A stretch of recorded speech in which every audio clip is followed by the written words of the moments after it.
Hello everybody, Positivka here. So today we're doing another school assignment. We're reading a fairy tale from a Hans Christian Andersen fairy tale thing, and we're adding a scientific twist.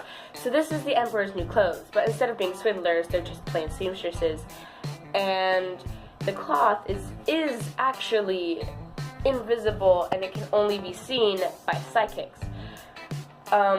So I hope that's scientific enough for you. It's not really scientific, but it's kind of. Anyways, so this is the Emperor's New Clothes.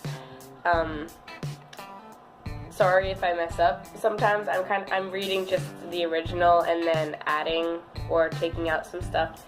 So sorry if it sounds a little rough. Anyways. Many years ago, there was an emperor so exceedingly fond of new clothes that he spent all his money on being well-dressed. He cared nothing about reviewing his soldiers, going to the theater, or going for a ride in his carriage, except to show off his new clothes. He had a coat for every hour of the day, and instead of saying, as one might about any other ruler, the king's in council, here they always said, the emperor's in his dressing room. In the great city where he lived, life was always gay. Every day, many strangers came to town, and among them one day came two seamstresses. They let it be known that they were weavers, and they said they could weave the most magnificent fabrics imaginable. Not only were their colors and patterns uncommonly fine, but clothes made from this cloth had a wonderful way of becoming invisible to anyone who was unfit for his office, who was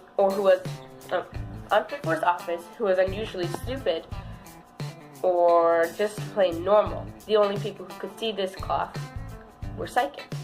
Those would be just the clothes for me, thought the emperor. If I wore them, I would be able to discover which men in my empire are unfit for their posts, and which men should be given higher authority because they are psychic. And I could tell the wise men from the fools. Yes, I certainly must get some of this stuff woven for me right away. He paid the two seamstresses a large sum of money to start at work at once. They set up two looms and started to weave, though the fabric was invisible. All the finest silk and purest old thread which they demanded went into the edges of the fabric. While they worked, the looms creaked far into the night. I'd like to know how those weavers are getting along with the cloth, the emperor thought, but he felt slightly uncomfortable when he remembered that those who were unfit for their position, or who weren't psychic and super awesome, would not be able to see the fabric. It couldn't have been that he doubted himself, yet he thought he'd rather send someone else to see how things were going. The whole town knew about the cloth's peculiar power, and all were impatient to find out how stupid their neighbors were. I'll send my honest old minister to the weavers, the emperor decided. He'd be the best one to tell me how the material looks, for he's a sensible man, and no one does his duty better. He might even be a psychic. So the honest old minister went to the room where the two seamstresses sat working away at their empty looms. Heaven help me, he thought, as his eyes flew wide open. Heaven help me, he thought, as his eyes flew wide open. I can't see anything at all. But he did not say so. Both of the seamstresses begged him to be so kind as to come near to approve the excellent pattern and the beautiful colors. They pointed to the looms, and the poor old minister stared as hard as he dared. He couldn't see anything because there was nothing to see. Heaven have mercy, he thought. Can it be that I'm a fool? I'd never have guessed it, and not a soul must know. Am I unfit to be the minister? Am I not a psychic like I thought? It would never do to let on that I can't see the cloth. Don't hesitate to tell us what you think of it, said one of the weavers. Oh, it's beautiful. It's enchanting. The old minister peered through his spectacles. Such a pattern! What colors! I'll be sure to tell the emperor how delighted I am with it. We're pleased to hear that, the seamstresses said. They proceeded to name all the colors and to explain the intricate pattern. The old minister paid the closest attention so that he could tell it all to the emperor, and so he did. The seamstresses at once asked for more money, more silk, and gold thread to get on with the weaving. And then all the way through Salem. They worked very hard at the weaving. The emperor presently sent another trustworthy official to see how the work progressed and how soon it would be ready.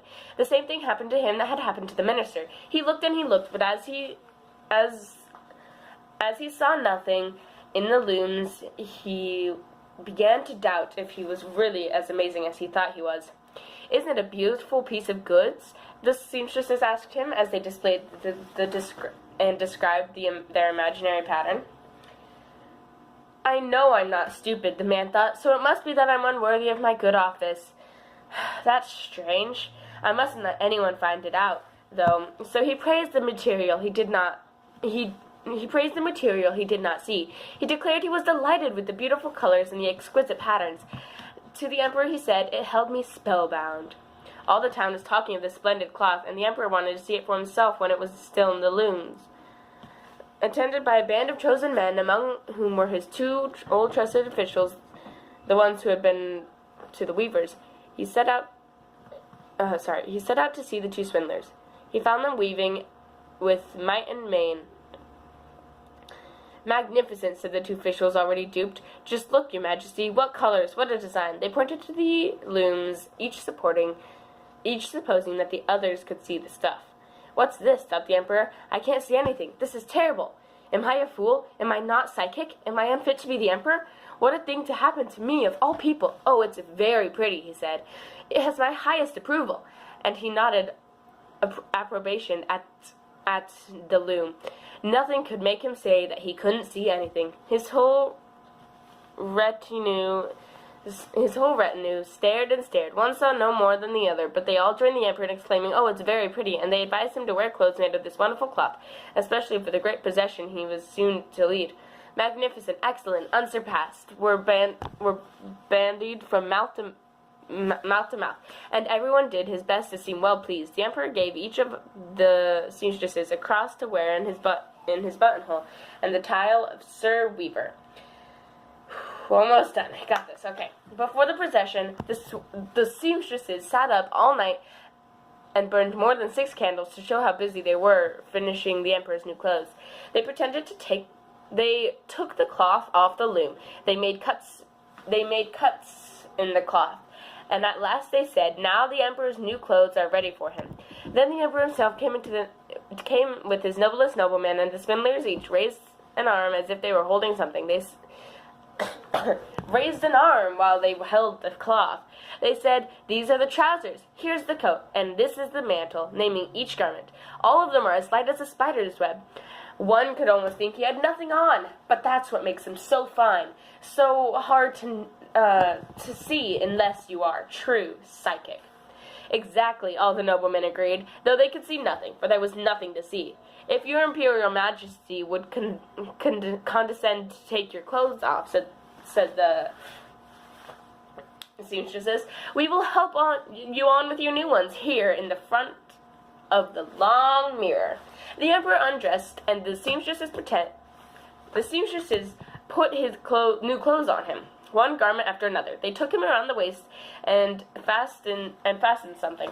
That was his chain, as the emperor turned around and around before the looking glass.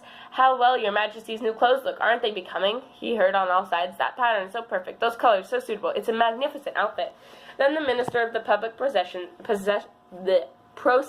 announced, your majesty's canopy is waiting outside. Well, I'm supposed to be ready, the emperor said, and turned again for one last look in the mirror. It is a remarkable fit, isn't it? He seemed to regard his costume with the greatest interest. The noblemen who were to carry his train stooped low and reached for the floor as if they were picking up his mantle. Then they lifted it and held it high. They didn't dare admit that they couldn't see the train, so they had nothing to hold. So off went the emperor in procession under his splendid canopy. Everyone in the streets and the windows said, oh, how fine are the emperor's new clothes. Don't they fit him to perfection? And see his long train? Nobody would confess that he couldn't see anything, for that would prove him either unfit for his position or a fool. No costume the emperor had worn before he was ever such a complete success. But he hasn't got anything on, a little... Sorry, that's not what the little child said. The little child said this. But the purple doesn't go with the blue, the little child said. Did you ever hear such innocent prattle, said its father, and one person whispered to another what the child had said. The purple doesn't go with the blue? A child says the purple doesn't go with the blue. But the purple doesn't go with the blue, the whole town cried out at last. The emperor shivered, for he suspected they were right, but he thought, This procession has got to go on. So he walked proudly than ever, and his noblemen held the train high. Held high the train that they couldn't see. So in the end, in this town, there was one psychic, and it was that little boy named Timmy. His name is Timmy. And the only words from this are, the purple doesn't go with the blue. I messed up a lot there, but I hope this just works. I also hope nobody important watches this video. Or anyone at all, really, except for my teacher.